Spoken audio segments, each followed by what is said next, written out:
قرآن پاک گھر میں رکھنے کا مقصد کیا ہے؟ مقصد یہ ہے کہ آپ تلاوت کریں، رہنمائی لیں اور اپنی زندگی کو بہتر بنائیں۔ اچھا، اور کیا مقصد ہے؟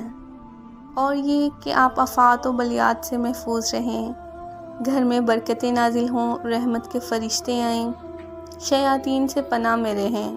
بالکل ٹھیک ہے، لیکن ایک اور مقصد بھی ہوتا ہے کہ آپ قرآن پاک کی موجودگی کا احساس سیکھیں، کہ آپ وقتاً فوقتاً محسوس کرتے رہیں کہ آپ نے قرآن پاک کے احترام اور محبت کے خلاف تو کوئی بات نہیں کر دی۔ آپ نے قرآن پاک کا احترام اور محبت ملحوظ خاطر رکھی ہے یا نہیں؟ کیا آپ نے قرآن کی موجودگی میں آواز نیچی رکھی؟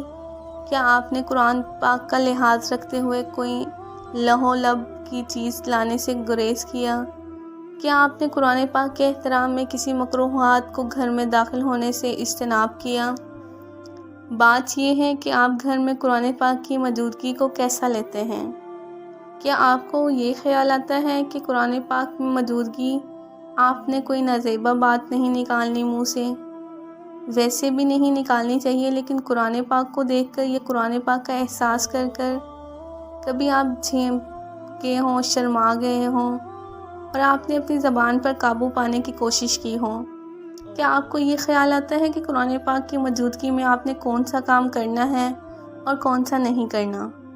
برہنہ نہیں ہونا، گانا نہیں گانا، لغویات و مکروہات نہیں لانی، کوئی بھی ایسی حرکت جو آپ باہر نہیں کر سکتے، کوئی بھی غیر اخلاقی حرکت، بد زبانی، جھوٹ، فحش گوئی، گالی گلوچ، لڑائی جھگڑا، ہر چیز جو آپ کے کردار کو داغدار کر سکتی ہے اور آپ باہر دوسرے لوگوں کے سامنے کرنے سے گھبراتے ہوں، وہ آپ نے گھر میں بھی نہیں کرنی۔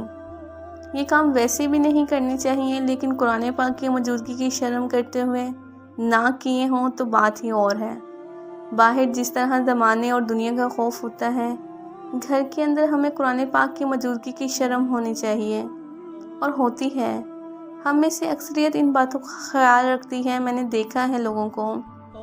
بات یہ ہے کہ قرآن پاک آپ کے کمرے میں ہو یا آپ کے گھر میں، آپ قرآن پاک کی موجودگی کو جیسا بھی لیں گے، آپ کا ایمان ویسا ہی ہے قرآن پاک پر۔